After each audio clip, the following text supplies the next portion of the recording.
Alright, magandang hapon na ho sa lahat natin ng mga viewers Luzon, Visayas at Mindanao all over the world. Welcome naman sa ating panibagong video, panibagong reaction, mga ka-aksyon, mga kakampeng. Ops mga DDS, wag ho muna kayo umalis dahil para ho ito sa inyo ang bidyong ito. Nang sa ganun makapag-isip-isip ho kayo at mapapatanong ho kayo sa sarili nyo na sana ganito din kagaling ang aming iniidolo na si Sara Los Tallera matapos nyo ito mapanood at mapakinggan. So eto mga ka-aksyon, gusto ko lang na i-share ho sa inyo at magbibigay ho ako ng sarili kong reaction or opinion. Ito po yung first state of our city report ni Mayor Leni Robredo mula nang naupo siya bilang mayor ng Naga City. Parang presidente ho siya kung magsalita mga ka-aksyon, mga kakampeng. Kaya ang tanong ho natin, masasabi din kaya ito ni Sara? Kaya din kaya ito ni Sara? Yan ang tanong natin.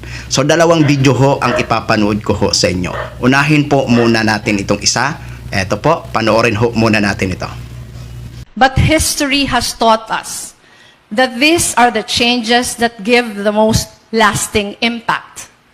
This is why, at the very start of our administration, we laid out policies that demonstrate our commitment to advance and uphold honesty and integrity in governance. Hours after I took my oath as mayor, I signed Executive Order Number 1, the Zero Tolerance Policy Against Corruption. This is our clear and unequivocal stand. Under our administration, there is no more place in Naga for inflated project costs, bribes, SOPs, and kickbacks. We will no longer tolerate conflict of interests in projects and supplies procured by the city. We also built institutional structures to solidify our commitment. We strengthened our internal audit service, which has been formally designated as the independent monitoring, evaluation, and assurance arm of the city government. Yan po ang unang video, yan po ang part ha. Ito pa ang isa mga ka-aksyon. Panoorin ho muna natin bago ho ako magbigay ng aking sariling reaction. We are fortunate that Naga has been declared one of the pilot sites for Oplan Kontra Baha, a program of the national government. Under this program, several heavy equipment vital to clearing our waterways were deployed to our city through the DPWH. A massive dredging campaign using this equipment was commenced in February 2026 until the present. As of July 1, 2026, 250.51 kilometers of drainage were already cleared, and over 75,000 cubic meters of sediment were already removed from our waterways, including intensive dredging in Sagop Creek and the Bicol River.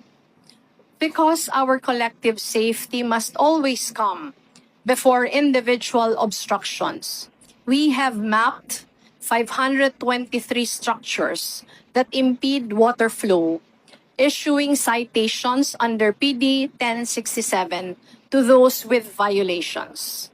Moving forward, we are shifting our strategy towards long-term resilience by designing and constructing detention ponds and cisterns, preventing flash floods before they even reach our streets. Meanwhile, to support our goal to ease flooding in Naga, we have already secured pledges from the national government for 13 infrastructure projects which will fix major drainage and waterways problems in the Central Business District and Concepcion, Pequeña.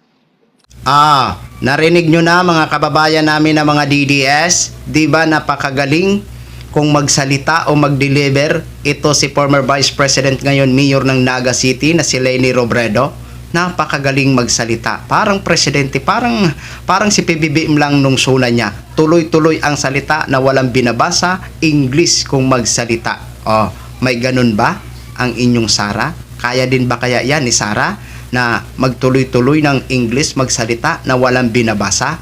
So, sa unang video pa lang no? Sa unang video, binanggit na ni Mayor Lady Robredo kung ano agad ang kanyang pinatupad na mga policy nung umupo siya bilang mayor ng Naga City. Nandun na yung zero tolerance regarding sa corruption, etc. Yan ang unang video niya na inano niya agad sa kanyang naging privilege speech. Yun agad ang kanyang mga pinatupad doon sa Naga City.